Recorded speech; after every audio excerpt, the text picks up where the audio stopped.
sehingga sampai pada sababun nuzul, kajian dari sisi bahasa, kemudian cerita-cerita yang ada di balik itu dan seterusnya. Itu dibahas dalam kajian tafsir. Maka kajian tafsir lebih panjang lebar. Sedangkan tadabbur itu lebih ringkas. Tadabbur sifatnya hanya merenungkan kandungan maknanya. Bahasa kita 3 direnungkan untuk dipahami. Nah, di sini kita sebutkan Allah memerintahkan dalam Al-Quran untuk melakukan tadabbur. Seorang mendapatkan pelajaran yang akan sesuai bagi perbaikan dirinya apabila dia bisa tadabbur. Allah Subhanahu wa ta'ala menyebutkan orang yang tidak melakukan tadabbur Al-Quran berarti hatinya terkunci. Afala yatadabbaruna Al-Quran am ala qulubin aqfaluha. Kenapa mereka tidak mentadabburi Al-Quran? Apakah ada hati, apakah ada kunci dalam hatinya? Sehingga Allah sebut orang yang tidak bisa tadabbur Quran itu hatinya apa? Terkunci. Ibaratnya wis dinasihati tapi orang gugu. Tadabbur itu gugu nasihat. Itu bahasa Indonesianya gitu. Memahami isi dari nasihat, merenungkan 3 teknik sing apik, ngerti kemudian dilaksanakan. Itulah tadabbur. Makanya tadabbur itu bisa dijangkau oleh siapapun. Allah jadikan tadabbur sebagai bagian dari tujuan Al-Quran diturunkan. Allah Ta'ala berfirman, Kitabun anzalnahu ilaika mubarakun liyadabbaru ayatihi. Itulah kitab yang kami turunkan kepadamu, mubarakun yang diberkahi, liyadabbaru ayatihi, agar kalian mentadabburi ayat-ayatnya, waliyatadzakkara ulul albab, dan agar ulul albab, orang yang berakal itu mengambil peringatan darinya. Jadi apa tujuan Al-Quran diturunkan? Agar para hamba gatekno isine Quran. Agar para hamba gatekno isine Quran. Tujuannya adalah agar direnungkan dan ditadabburi isinya. Bahasa mudah dari kata tadabbur adalah merenungkan. Tadabbur Allah mudahkan bagi hambanya agar mereka bisa mengambil pelajaran dari Al-Quran. Sebagaimana yang Allah firmankan, walaqad yassarnal Qur'ana lidzikri fahal mim mudzakir. Sungguh kami mudahkan Al-Quran untuk diambil peringatan, tinggal apakah belum sinau atau tidak. Mohon maaf, di antara jamaah yang belum bisa baca Quran ada nggak? Ada. Dirawati atau ditelateni? Dirawati atau ditelateni? Ditelateni. Jadi kalau nggak bisa jangan dirawati. Dirawat raiso. Artinya bertahan tidak bisa. Ada orang wis ngerti raiso tetap dibarne wae. Sampai raiso maca Quran, raiso. Nah sinau mau. Orang iso kok belum sinau. Nah terus gimana? Mbok coba ditelateni sinau. Habis tua itu bukan udzur syar'i. Apakah tua itu udzur? Tidak. Boleh nggak belajar di usia tua? Coba mushafnya dilihat. Ada nggak tulisan khusus yang anak muda? Ada? Nah. Sehingga dalam Al-Quran tidak ada penentuan umur, siapapun bisa mempelajarinya. Maka saya raiso maca Quran wajib sinau. Alhamdulillah Pak Ustaz, saya aku iso maca. Selanjutnya nek wis iso maca, sinau apa? Cara memahami isi. Sing diwaca napa, Pak? Jenengan maca terjemahan Al-Quran dalam bahasa Indonesia. Terjemahan depan itu insya Allah sudah cukup. Karena sebenarnya terjemah itu sama dengan tafsir ringkas. Sebab belajar Quran itu hukumnya apa? Wajib. Sedaya mukmin wajib saged maca Quran, terutama Al-Fatihah. Dan saya Al-Fatihah itu kan rukun salat. Ada dalam satu keluarga ibunya pinter baca Al-Quran, jebolan pesantren, santriwati. Bapaknya raiso maca Quran. Nalikane ngimami, sing lanang raiso maca Quran, sing wedok pinter maca Quran. Terus niku sing dados imam sinten?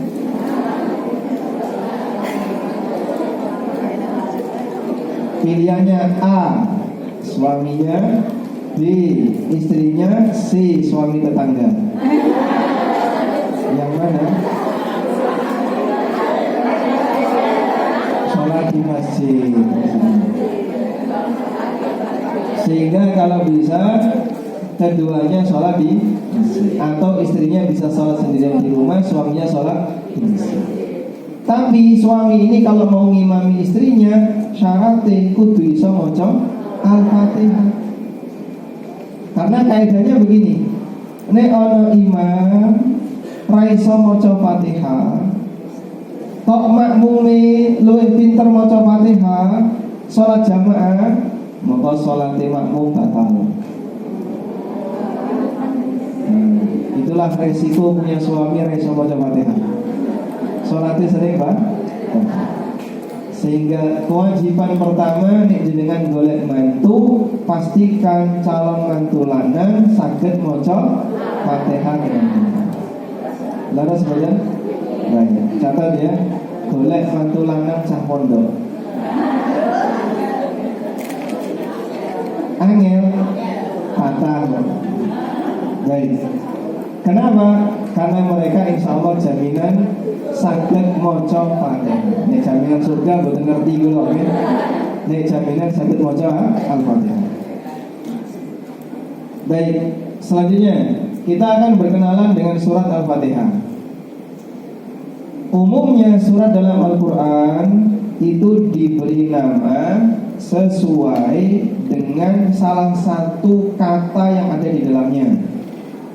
Contohnya nama Pak, surat An-Nas. Kenapa disebut surat An-Nas? Kenapa disebut surat An-Nas? Karena ada kata An-Nas. Qul a'udzu birabbin nas. Surat Al-Falaq. Kenapa disebut surat Al-Falaq? Karena ada kata Qul a'udzu birabbil. Surat An-Nasr itu surat apa? Surat An-Nasr. Wal asr. Wal asr itu surat Al-Asr. Pakai nun. Surat An-Nasr itu surat apa? Idza jaa nasrullahi wal fath. Ada kata nasrullah, maka disebutlah surat An-Nasr. Tapi wonten surat yang namanya itu tidak ada di dalamnya. Contoh Al-Ikhlas. Mbok sampean goleki kata Al-Ikhlas. Bismillahirrahmanirrahim. Qul huwallahu ahad, Allahus samad, sampai akhir orang nemu kata Al-Ikhlas. Terus kok bisa Pak diberi nama Al-Ikhlas? Al-Fatihah mulai dari ayat pertama, Bismillahirrahmanirrahim, Alhamdulillahirabbil alamin, Arrahmanirrahim, sampai ayat terakhir waladhdallin. Nemu boten kata Al-Fatihah? Orang nemu.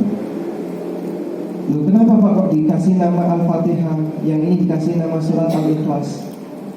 Inilah surat yang penamaannya berdasarkan makna.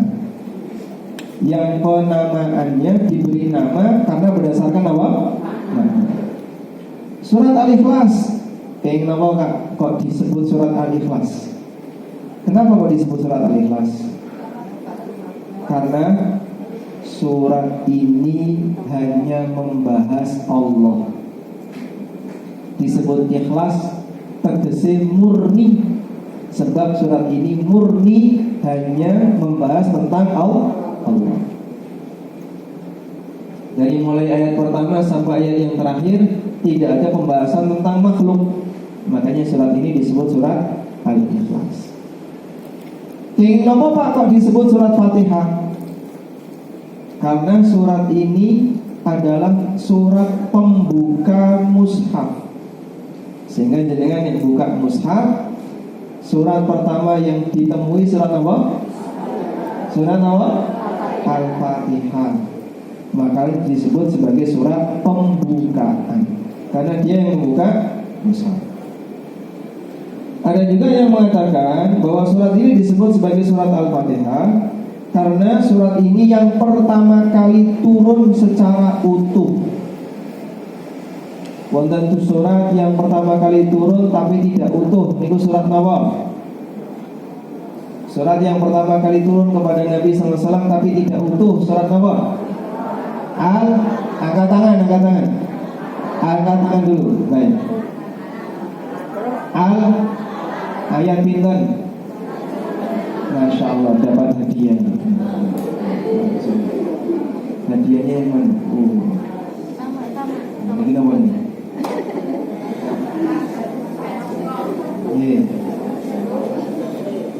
Nanti boleh ngambil hadiah ya. Saya taruh di sini. Nanti atau di atas saja. Di atasnya. Ibu dapat hadiah. Alhamdulillah. Baik, maka persiapan kalau ada pertanyaan segera angkat tangan. Barangkali dapat hadiah. Selanjutnya, surat yang pertama kali Allah turunkan secara utuh dalam sebagian riwayat Al-Baihaqi itu adalah surat Al-Fatihah. Kalau surat Al-Falaq, kalau surat Al-Alaq Pak, surat Al-Alaq diturunkan tidak utuh. Hanya dari ayat 1 sampai ayat 5. Iqra bismi rabbikal ladzi khalaq. Tahun berapa Nabi SAW mendapatkan surat Al-Alaq?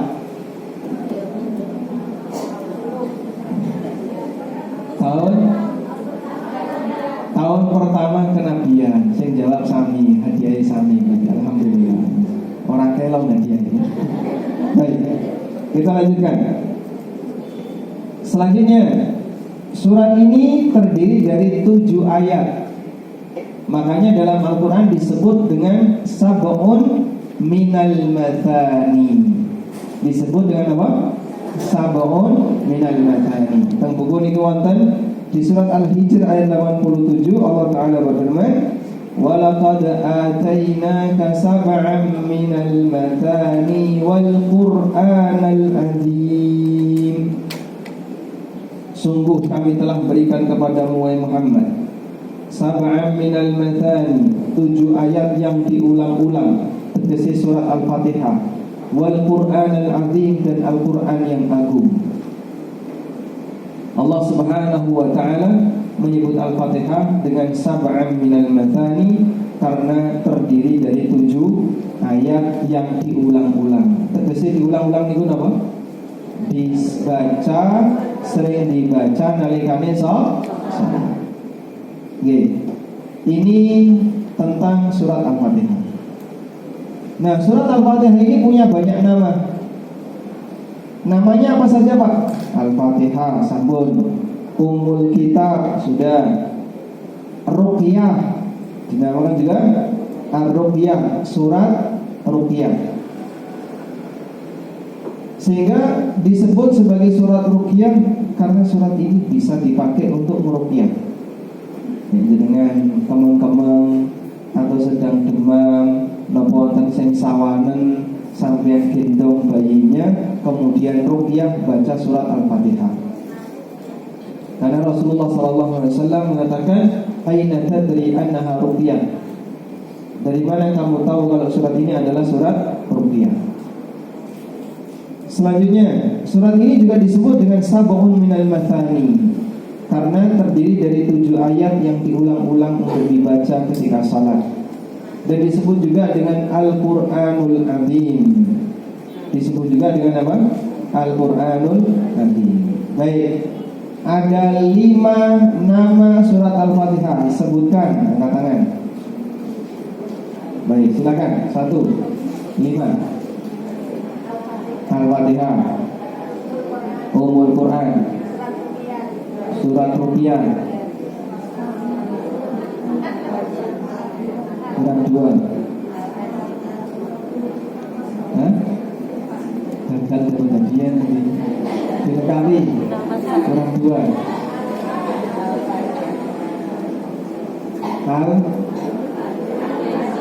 Al-Qur'anul Azim. Satu lagi. Sabon kami, Masya Allah, dapat hadiah. Hadiah yang kamu ini sama. Nah, Masya Allah, ini tumben panitianya bagi-bagi hadiah. Karena sebelum selesai ya. Ini ada 7 hadiah. Kita lanjutkan. Jadi ada banyak nama untuk surat Al-Fatihah. Tadi sudah kita sebutkan dan 5 nama. Maka menunjukkan bahwa surat ini istimewa karena punya banyak nama. Sesuatu yang punya banyak nama menunjukkan kalau itu adalah istimewa. Selanjutnya kita akan baca keutamaan surat Al-Fatihah. Surat ini memiliki banyak sekali keutamaan. Di antaranya Nabi SAW menyebutnya sebagai surat yang paling agung dalam Al-Quran. Dari Abu Sa'id Ibn Mu'alla radhiyallahu anhu, Nabi SAW pernah bersabda, "Lau 'allimannaka suratan hiya a'dhamu suratin fil Qur'an." Akan aku ajarkan kepadamu satu surat yang merupakan surat paling agung dalam Al-Quran. Qala, jawab Nabi SAW, Alhamdulillahi Rabbil Alamin. Itulah surat Al-Fatihah. Hiya sab'ul mathani wal Qur'anul azim alladhi utituhu. Yang merupakan as-sab'ul mathani dan Al-Quran al-azim yang aku diberi oleh Allah Subhanahu wa ta'ala. Sehingga disebut oleh Nabi SAW sebagai apa tadi? Surat yang paling agung dalam Al-Quran. Jadi begini ya, Al-Quran itu terdiri dari berapa surat? Al-Quran 114 surat. Ada yang bisa menyebutkan urutan 10 surat pertama? 10 surat pertama. Monggo, agak baik. Silakan berdiri. Berdiri. 1 Al-Fatihah, Al-Baqarah, Ali Imran, An-Nisa, Al-Maidah, Al-An'am, Al-A'raf, Al-Anfal, At-Taubah,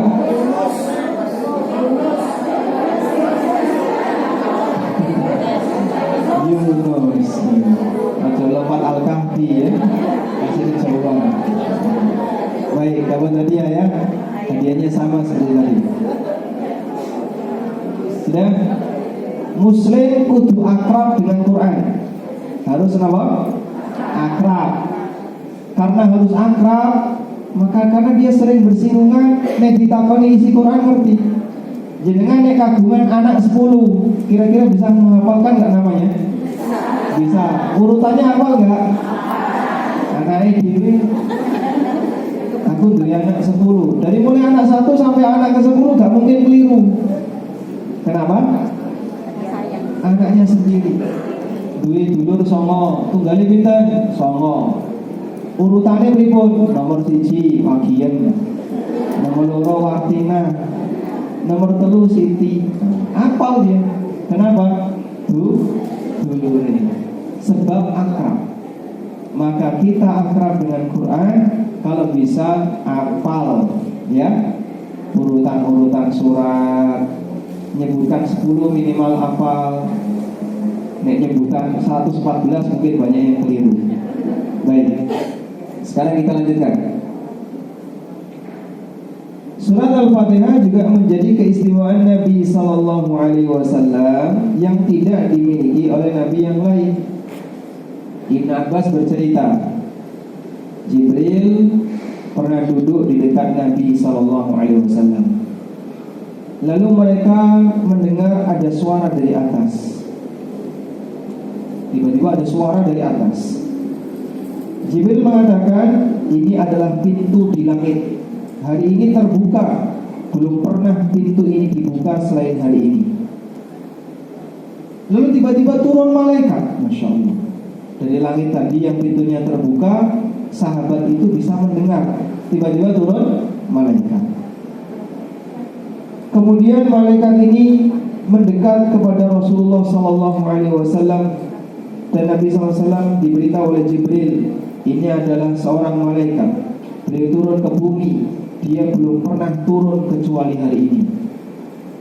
Kemudian malaikat itu memberikan salam dan mengatakan, Abshir binuraini utitahuma lam yu'tahuma nabiyyun qablaka. Bergembiralah dengan adanya dua cahaya yang diberikan kepadamu. Belum pernah Allah Ta'ala berikan dua cahaya ini kepada orang siapapun sebelum kamu, yaitu Fatihatul Kitab dan akhir dari surat Al-Baqarah. Yaitu surat apa? Al-Fatihah dan akhir dari surat Al-Baqarah. Dua ayat terakhir dari surat Al-Baqarah. Lan taqra'a biharfin minhuma illa u'tita. Apabila kau membaca doa di surat itu, pasti akan dikabulkan. Dalam surat Al-Fatihah ada doa apa? Ihdinas siratal mustaqim. Di akhir surat Al-Baqarah ada doa apa? Rabbana la tu'akhidna in nasina aw akhtana. Rabbana wa la tahmil alaina isran kama hamaltahu ala alladhina min qablina. Rabbana wa la tuhammilna ma la taqata lana bih wa'fu 'anna waghfir lana warhamna anta maulana fansurna 'alal qaumil kafirin. Yang dengan baca itu sudah puluhan huruf. Satu huruf diganjar oleh Allah dengan apa? 10 pahala. Kalau puluhan berarti ribuan pahala dengan membaca ayat yang barusan kita baca. Dalam ayat itu Allah Subhanahu wa Ta'ala mengajarkan kita doa yang jaminan dari Nabi SAW, dari malaikat yang tadi datang. Kalau kau mengucapkannya, maka pasti Allah akan kabulkan permohonanmu. Ihdinas siratal mustaqim. Berikanlah kami petunjuk ya Allah ke jalan yang lurus. Rabbana la tu'akhidna in nasina aw akhtana. Ya Allah, jangan kau hukum kami jika kami lupa atau kami keliru tidak sengaja. Sampai akhir dari doa. Maka kita bersyukur kepada Allah dengan adanya ayat-ayat yang punya nilai keutamaan dan keistimewaan. Oleh karena itu, mumpung sekarang sudah mendekati Ramadan, mulai untuk persiapan, mudah-mudahan besok bulan Ramadan dijadikan sebagai ahli Quran. Baik, yang siap khatam selama 1 bulan 5 kali, angkat tangan. 1. Siap khatam 5 kali? Berapa orang? 1, 2, 3, 4. Habis hadiahnya. Siap khatam 5 kali? Baik, khatamkan 5 kali ya. Yang siap khatam 6 kali? 6 kali dalam sebulan. 1 aja buang-buangan ya. Kok dikongkotin Oke. Imam Syafi'i rahimahullah, beliau selama bulan Ramadan khatam 60 kali. Berapa? Siang khatam, malam khatam. Jadi sehari 2 kali. Utsman bin Affan radhiyallahu anhu dalam sehari khatam 2 kali. Malam khatam sekali, siang khatam sekali. Nabi SAW juga banyak tadarus ketika bulan Ramadan. Sebab bulan Ramadan itu bulan apa? Bulan Al-Quran. Syahrul Ramadan alladzi unzila fihi Al-Quran. Bulan Ramadan itulah bulan di mana Al-Quran diturunkan. Maka kalau diawali dari komitmen yang kuat, insya Allah saya bertekad Ramadan ini akan khatam 5 kali. Nanti Allah mudahkan. Allah akan, insya Allah saya akan khatam 4 kali, 3 kali. Insya Allah Allah mudahkan. Diawali dari apa? Komitmen. Tapi ini wis ngeper dhisik, wis wedi dhisik, wis males dhisik, orang bakalan saged. Awali dari apa? Semangat. Miliki komitmen. Baik, yang mau khatam minimal sekali angkat tangan. Banyak. Tambah 2 kali. 3 kali. Insya Allah. Baik, miliki apa? Komitmen. Nah, caranya terima Pak. Yang tidak penting tinggalkan. Maka kalau bisa nyuwun sewu ya, sakjroning bulan Ramadan niki lereng dhisik. Niki lereng. Dipakai apa? Maca Quran. Jangan nyikrol ini. Orang ngeguni ini. Mau nyikrol ini orang. Jadi biar waktunya semakin berkualitas, bisa dipakai untuk baca Quran lebih maksimal. Yang gak penting tinggalkan. Bila perlu YouTube dibuang dulu. TikTok apa mana TikTok? Yang sewu, yang HP-nya ada marketplace, angkat tangan. Uninstall, buang dulu. Selama bulan Ramadan, nanti diinstal lagi setelah Ramadan. Betulan nyari. Oh jualan, Masya Allah. IG, YouTube dan seterusnya dibuangi semua dulu. Nanti pasang lagi pasca Ramadan. Sakit badan? Kita itu awam-awam mau kapan lagi untuk berubah jadi lebih baik kalau tidak memanfaatkan sajrone ulang. Coba dilihat ini ya. Saya kasih ilustrasi. Misalnya ini gedung kan lantai 2 ya. Baik, Anda untuk bisa ke lantai 2 ini harus ngapain? Parkir dulu kendaraan di depan, masuk pintu, kemudian naik tangga hingga bisalah tiba di lantai 2. Di lantai 2 makanan telah tersedia. Dan baik, ada sebuah gambaran sederhana bagaimana perjalanan hidup hamba ketika menuju Allah. Ada sebuah kerajaan, dan sang raja akan memberikan fasilitas yang terbaik bagi siapapun yang mau mendekat kepadanya. Untuk bisa menuju sang raja, maka hamba harus melalui sebuah lorong yang panjang. Di depan lorong itu ada anjing yang galak dan dia menghalangi siapapun yang mau masuk. Lorong itu terbuka, siapapun boleh masuk. Pintunya tidak pernah ditutup. Tapi gara-gara ada anjing di depan lorong itu, maka banyak orang yang gak berani masuk karena diganggu oleh anjing. Padahal kalau orang itu berhasil masuk, maka nanti ketika di dalam dia akan mendapatkan layanan yang luar biasa dari sang raja. Anjing ini caranya gimana biar dia bisa diusir?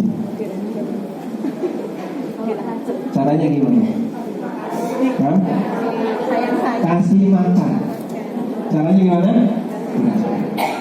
Sehingga orang yang cerdas, dia tidak akan ambil pusing dengan keberadaan anjing itu. Dia lempar sepotong daging biar anjing itu langsung lari ke daging. Dan sekarang anjing itu hilang, saya bisa masuk. Nah, para ulama mengatakan anjing itu adalah setan. Jalan itu adalah jalan menuju Allah. Sepotong daging yang Anda buang biar anjing ini sibuk dengan daging adalah kenikmatan dunia yang Anda tinggalkan. Maka siapa yang ingin menuju Al-Malik Ar-Rahman, dia harus siap meninggalkan kenikmatan dunia untuk bisa berjalan menuju Allah Ta'ala. Dan Allah sudah menantikan hambanya, siapa yang mendekat kepadanya akan dikasih kenikmatan. Sanggup insya Allah. Makanya pengen bertakwa kok malas-malasan, enak-enakan ramah ceritanya. Maka gak ada ceritanya poso kok mau turu hari raya bertakwa. Bertakwa pripun wong poso sampeyan mau turang. La'allakum tattaqun itu terjadi ketika kapan? Apabila sang hamba bisa memanfaatkan puasanya untuk meningkatkan kualitas dirinya. Sehingga puasa itu waktu untuk malas-malasan atau waktu untuk produktif? Ulangi lagi. Puasa itu waktu untuk bermalas-malasan atau untuk produktif? Begitu. Puasa itu adalah waktu untuk makin produktif, bukan waktu untuk malas-malasan. Tapi Pak Ustaz, katanya tidurnya orang puasa itu ibadah. Sampai dari sopo ngawur itu. Orang mau ceritanya turunnya orang puasa ibadah. Sebutkan satu nama ulama yang hobi tidur. Nah, kalau ulama jarang tidur banyak. Kalau ulama hobi tidur, Ratu Mon yang sejarah. Tidak ada ulama yang senengannya turu itu. Jangan turu berapa jam? Hah? Banyak jam. Pinter jam. Berapa? 5 jam. Alhamdulillah. Berapa lagi? Cuma 2 jam. Saya setuju 2 jam.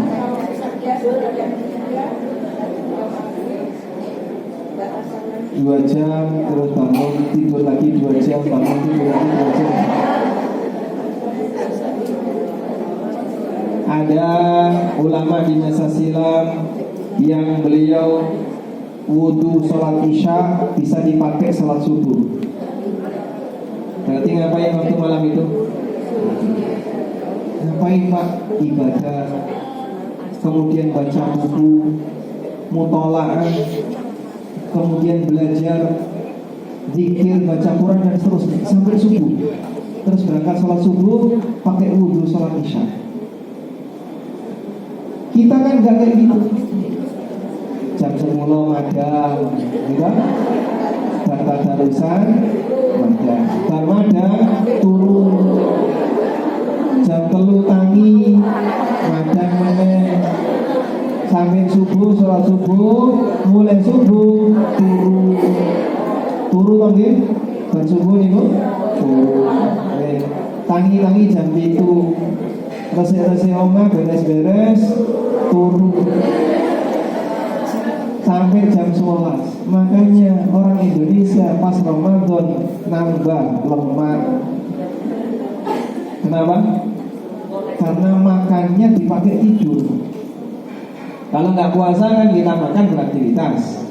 Cuman orang kita cuma pindah biasanya siang 3 kali, dipindah malam jam 10 kok madang.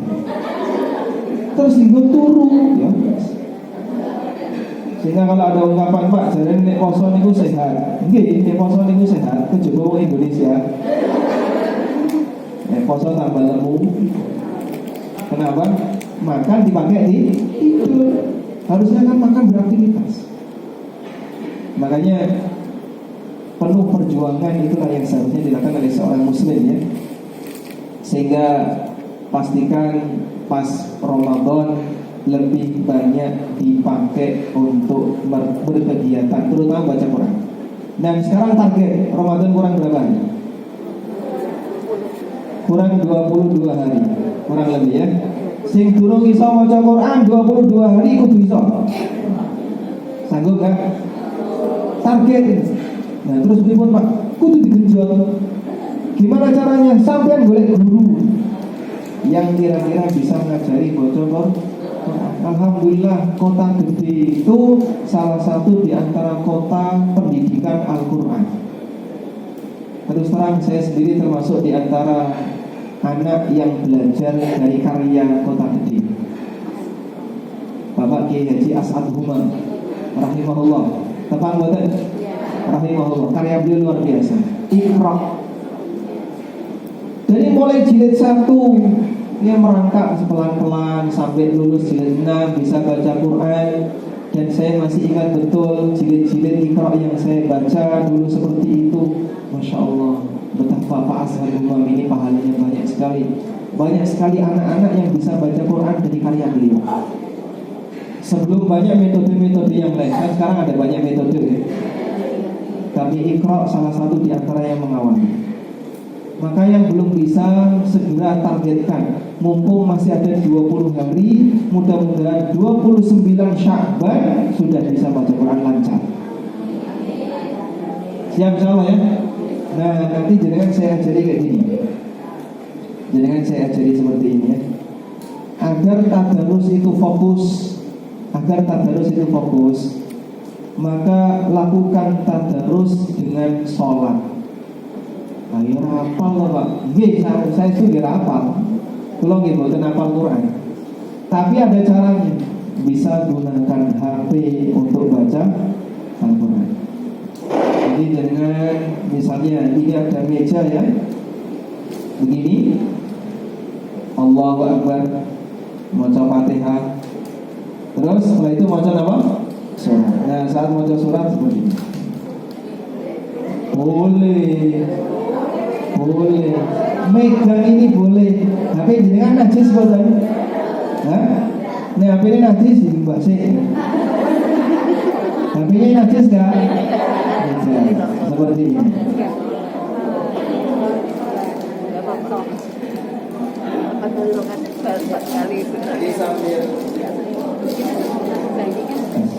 Sambil sedekap membawa mushaf tapi dengan hati.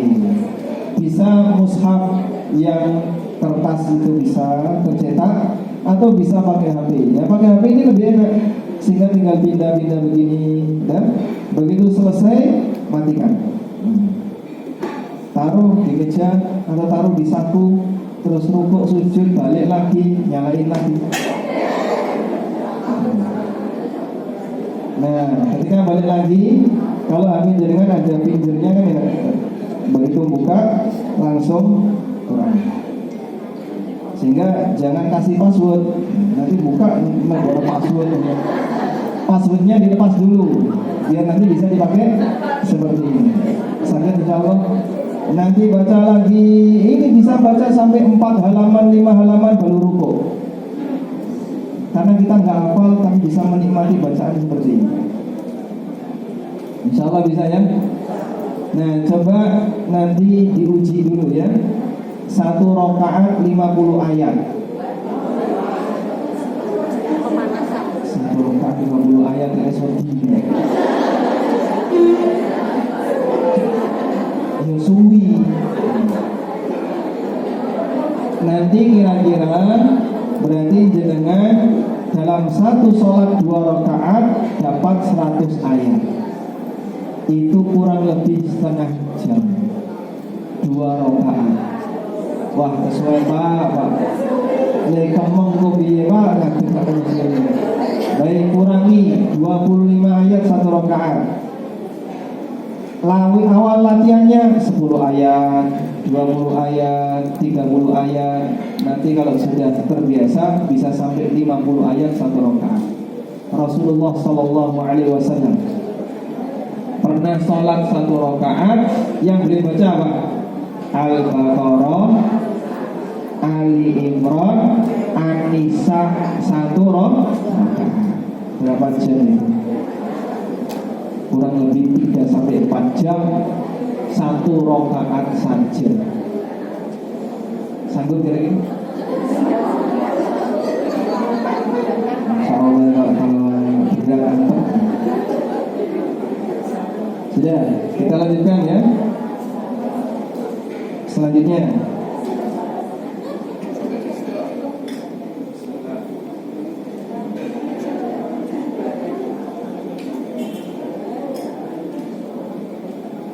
baik, kita lanjutkan ya. Yang merem melek dulu, yang merem. Terima terutama yang duduk-duduk di belakang itu tolong melek ya, meskipun yang merem yang di depan. Sekarang kita lanjutkan ya. Saat orang itu membaca Al-Fatihah, hakikatnya dia sedang berdialog dengan Allah. Hakikatnya sedang berdialog dengan Allah. Disebutkan dalam hadis dari Abu Hurairah radhiyallahu anhu. Hadisnya sahih riwayat Ahmad, Muslim dan yang lainnya. Nabi sallallahu alaihi wasallam pernah bersabda, qala Allah Ta'ala, Allah Ta'ala berfirman. Berarti hadis ini hadis qudsi. Qasamtus salata baini wa baina 'abdi nisfain. Aku membagi salat menjadi dua antara aku dengan hambaku. Wa li 'abdi ma sa'ala, dan hambaku berhak untuk mendapatkan apa yang dia minta. Lalu Allah Subhanahu wa taala mengatakan, "Idza qala 'abdi alhamdulillahi rabbil alamin, qultu hamidani 'abdi." Kalau hambaku membaca alhamdulillahi rabbil alamin, maka Allah merespon dengan mengatakan hamidani 'abdi, hambaku telah memujiku. Semaur tahu Pak? Semaur. Semaur. Mangsuli. Pada waktu hamba itu membaca alhamdulillahi rabbil alamin, Allah mangsuli hamidani 'abdi, hambaku memujiku. Ketika hamba membaca ar-rahmanur rahim, Allah mangsuli athna 'alayya 'abdi, hambaku mengulang pujiannya untukku. Ketika hamba membaca apa? Maliki yaumiddin, bisa dibaca pendek maupun panjang ya. Maliki yaumiddin atau Maliki yaumiddin. Qala, Allah mangsuli, Allah merespon dengan mengatakan majjadani 'abdi, hambaku mengagungkanku. Masya Allah. Jadi saat teman-teman jenengan itu maca Fatihah dengan serius, seperti sedang berdialog dengan pencipta kita, berdialog dengan Zat yang Maha Kuasa, yang mengawasi gerak-gerik kita. Allah menjawab ucapanmu, mongko sing serius, ojo guyon. Sebab ketika itu kita sedang berdialog dengan Zat yang menciptakan kita. Wa idza qala 'abdi iyyaka na'budu wa iyyaka nasta'in, nalikane hambaku maca iyyaka na'budu wa iyyaka nasta'in, qala, Allah berfirman, Allah mangsuli hadza baini wa baina 'abdi wa li 'abdi ma sa'al. Ini antara aku dan hambaku akan mendapatkan apa yang dia minta. Lalu kita minta kepada Allah, ihdinas siratal mustaqim, siratal ladzina an'amta 'alaihim, sampai akhir ayat, ghairil maghdubi 'alaihim waladdallin. Setelah di awal kita memuji Allah, lalu di pertengahan Al-Fatihah kita mengatakan, hanya kepadamu aku menyembah dan hanya kepadamu aku minta tolong ya Allah. Setelah itu kita berdoa, maka doa ini diijabahi oleh Allah. Makanya kita akhiri dengan mengucapkan amin. Apa arti kata amin? Kabulkanlah, Allahumma stajib, kabulkanlah ya Allah. Terus dengan nalikane salat maca Fatihah, tolong disadari hakikatnya Anda sedang berdialog dengan Allah. Maka renungkan dengan baik. Niki nek direnungi dengan baik, ngerti-ngerti netes, nangis. Karena dia sedang bersama Zat yang Maha Kuasa. Dengan kagungan masalah nopo, monggo diaturke kepada Zat yang Maha Kuasa. Allah bakal yang memberikan solusi. Karena itu Allah Subhanahu wa taala berfirman di bagian akhir, hadza li 'abdi wa li 'abdi ma sa'ala. Ini yang dimiliki oleh hambaku dan hambaku mendapatkan apa yang dia minta. Masya Allah. Sudah? Selanjutnya, hadis ini menunjukkan bahwa Al-Fatihah adalah rukun salat. Al-Fatihah disebut salat karena surat ini dibaca saat salat. Dan seorang hamba yang baca surat ini ketika sholat, hakikatnya dia sedang berdialog dengan Allah Ta'ala.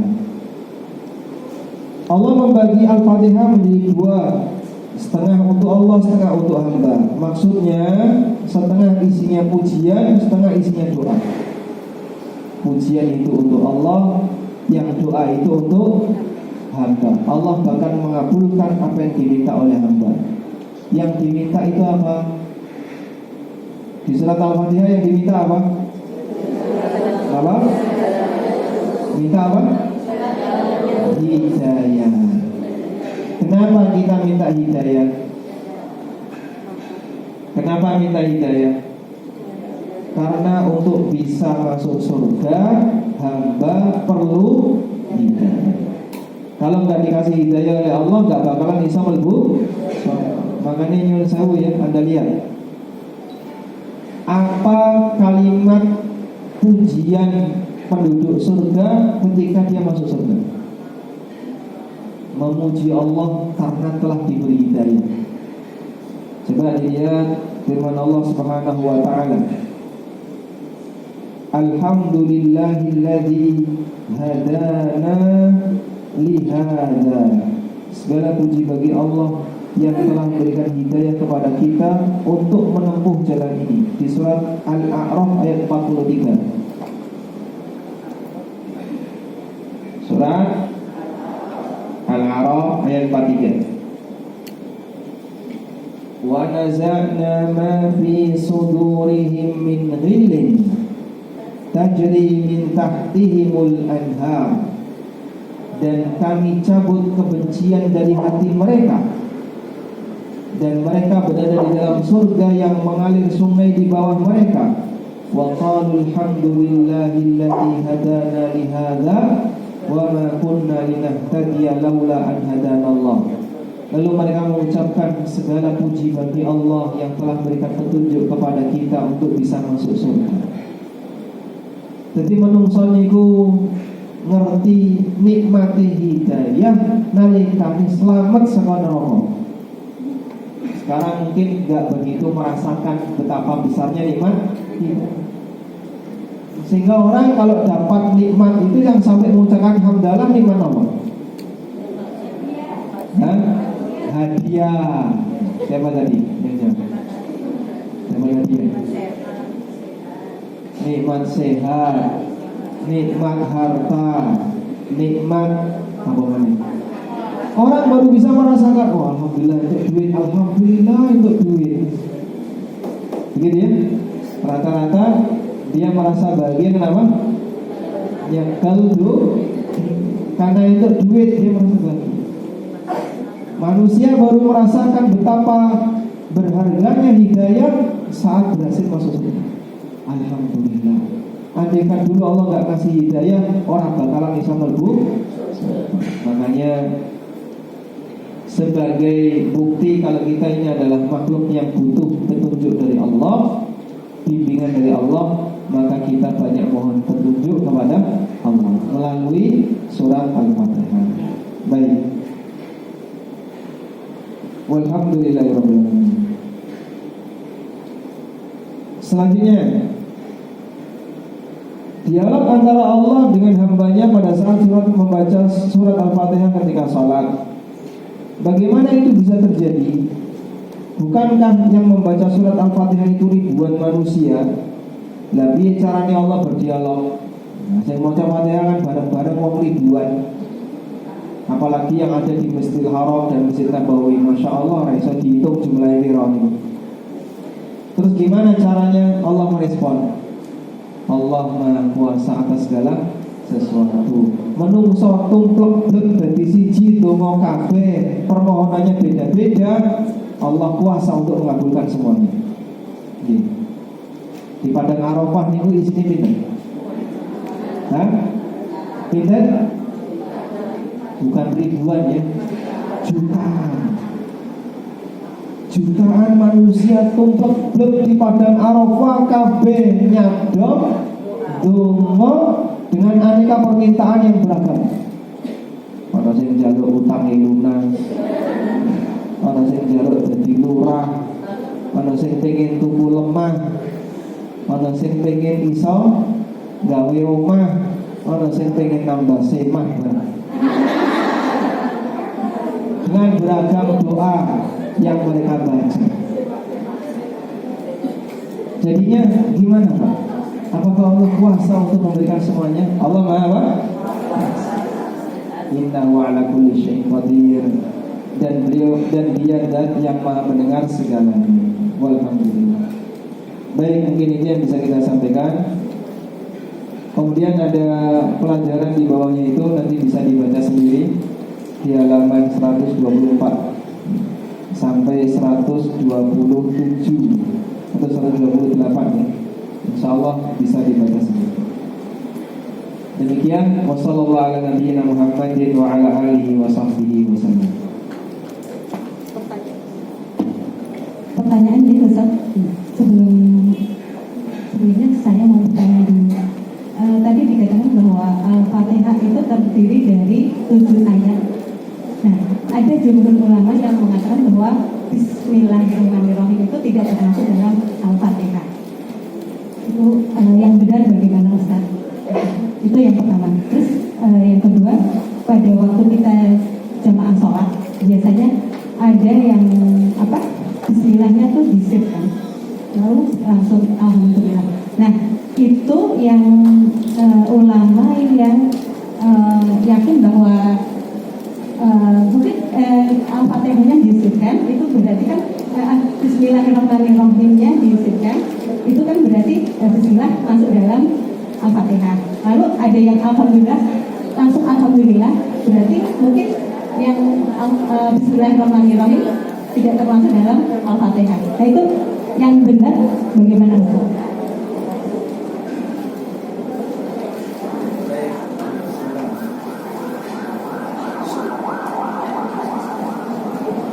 Bismillah. Tenang dulu ya, kajian belum selesai. Dengarkan dulu ya mudah-mudahan semua. Bukunya jangan ditutup dulu. Barangkali ada tambahan catatan. Yang pertama, Al-Fatihah itu 7 ayat. Ulama sepakat Al-Fatihah 7 ayat. Ulama sepakat, karena itu disebutkan dalam hadis dan juga disebutkan dalam ayat. Walaqad atainaka sab'an minal matani. Sungguh kami telah memberikan kepadamu sab'an minal matani, 7 ayat yang diulang-ulang, yaitu surat Al-Fatihah. Tapi kenapa ada yang berpendapat bahwa Bismillah itu bukan ayat pertama surat Al-Fatihah? Dan terus ngitung 7 ayatnya pripun? Berarti kan kurang siji kok Pak, dari 6 tetap 7. Coba dilihat ya. Al-Fatihah tetap 7 ayat, tapi ada 2 pendapat. Bismillah itu masuk ayat pertama atau tidak? Kalau Bismillah ayat pertama, cara ngitungnya gini. Bismillahirrahmanirrahim. Alhamdulillahirabbil alamin. Ar-Rahmanir-Rahim. Maliki yaumiddin. Iyyaka na'budu wa iyyaka nasta'in. Ihdinas siratal mustaqim. Kita nih kurang 1. Siratal ladzina an'amta 'alaihim ghairil maghdubi 'alaihim waladdallin. Ini ayat yang ke-7. Coba diri. Paling panjang sini. Dan ini untuk perhitungan 7 ayat jika Bismillah ayat pertama. Sekarang Bismillah bukan ayat pertama. Cara ngitungnya, Alhamdulillahirabbil alamin, Ar-Rahmanir-Rahim, Maliki yaumiddin, Iyyaka na'budu wa iyyaka nasta'in, Ihdinas siratal mustaqim, Siratal ladzina an'amta 'alaihim. Ayat yang ke-6. Siratal ladzina an'amta 'alaihim ghairil maghdubi 'alaihim waladdallin. Ayat 7. Jadi tetap 7 ya. Tapi ayat terakhir dipenggal jadi 2. Paham Syom? Selanjutnya, kalau Bismillah itu dibaca sir, padahal katanya Bismillah itu bagian dari Al-Fatihah, kok bisa kayak gitu Pak? Jadi masalah sir dan jahar itu masalah afdoliyah. Afdoliyah tersebut apa Pak? Mana yang lebih afdol, bukan masalah sah dan tidaknya. Sehingga menurut ulama yang mengatakan bismillah ya keras, sebagaimana alhamdulillah. Kok sholat di belakang imam yang fatihahnya yang bismillahnya sir, sah atau tidak? Sah. Demikian pula yang berpendapat bahwa bismillah itu pelan, sholat di belakang imam yang bismillahnya keras, sholatnya gimana? Sah. Karena afdoliyah ini tidak mempengaruhi keabsahan. Terus yang laras yang putih Pak, bismillah yang sir itu yang benar. Berdasarkan hadis riwayat Bukhari Muslim dari sahabat Anas bin Malik radhiyallahu anhu, beliau menyampaikan, aku sholat di belakang Nabi SAW dan tidak pernah terdengar beliau membaca Al-Fatihah. Dalam ayat yang lain beliau membacanya dengan pelan. Dan oleh karena itu bismillah yang lebih tepat dibaca pelan. Wallahu a'lam.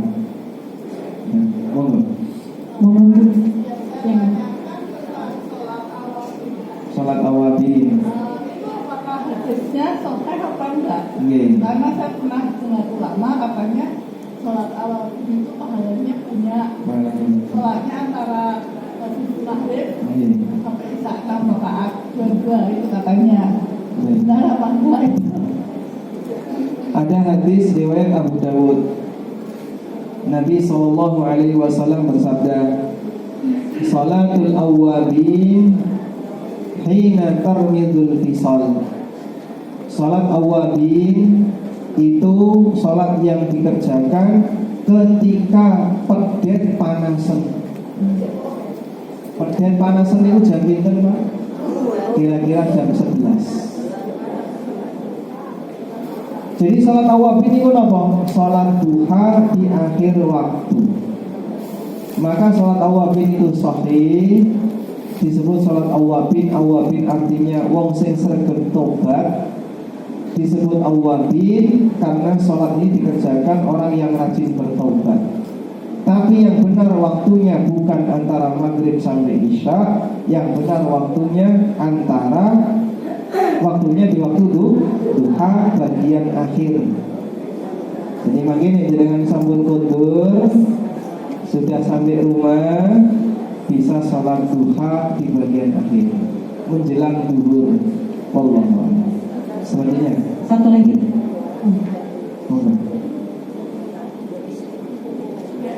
Iya, masyaallah. Ringkas Pak Ustaz. Sholat fardu katanya diwajibkan setelah sholat fardu itu berzikir. Setelah berzikir baru sholat sunnah. Setelah sholat sunnah baru berdoa. Jadi setelah sholat fardu tidak diperkenankan untuk langsung berdoa. Leres napa mboten? Hasil yang selanjutnya Pak Ustaz. Ini enggak pendek, ini panjang. Sekali lagi aja. Setelah berdoa ada kaitannya soalnya Pak Ustaz. Pada saat kita berdoa setelah sholat sunnah itu tangan kita diangkat apa tidak? Iya. Itu saja. Sebenarnya masih banyak besok lagi.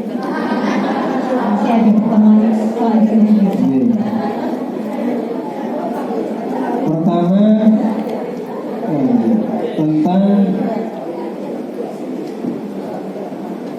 Pertama tentang zikir setelah sholat. Zikir setelah sholat itu hukumnya apa? Sunnah, tidak wajib. Tentunya ada orang yang begitu salam langsung mulih lancing, salam keluncing. Sholatnya sah atau tidak? Sah. Berdosa atau tidak? Tidak. Karena zikir setelah sholat itu tidak wajib.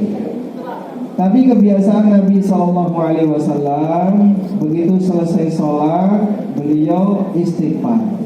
Karena Nabi SAW idan sharafa min sholati istighfar thalathan. Thumma qala Allahumma antas salam wa minkas salam tabarakta ya dzal jalali wal ikram. Nabi SAW kalau sudah selesai sholat beliau istighfar 3 kali lalu membaca kalimat tadi. Itu kebiasaan beliau sebagaimana disebutkan dalam hadis riwayat Muslim dari sahabat Thauban Oleh karena itu kalau bisa bersalat ojo langsung ngilang, tapi zikir dulu. Selanjutnya, kalau mau berdoa boleh nggak Pak? Jawabannya, berdoa selesai sholat wajib maupun selesai sholat sunnah hukumnya boleh. Boleh berdoa selesai sholat wajib maupun selesai sholat sunnah. Cuman begini, praktek Nabi SAW, beliau tidak rutin seperti itu. Yang benar tidak rutin. Kadang beliau berdoa selesai sholat, kadang beliau tidak doa. Makanya yang tepat gimana? Ya kadang berdoa, kadang zikir dulu, sesuai dengan apa yang dicontohkan oleh Nabi SAW. Sehingga Rasulullah SAW sebagai manusia yang paling rajin berdoa, ketika beliau tidak berdoa, ya kita ikuti tidak berdoa. Tapi kadang beliau berdoa, maka juga kita ikuti kadang berdoa. Seperti membaca Allahumma inni as'aluka ilman nafi'a wa rizqan thayyiban wa amalan mutaqabbala. Atau doa Allahumma kini adzabannar, ya Allah lindungilah aku dari siksa neraka.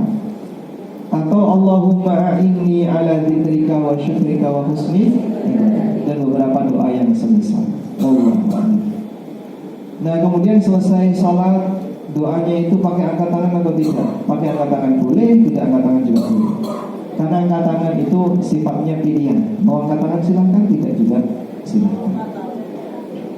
Alhamdulillah, baik, demikian yang bisa kita sampaikan. Ini ada berita duka. Assalamualaikum, waalaikumsalam. Mohon doanya untuk ibu saya, Ibu Sri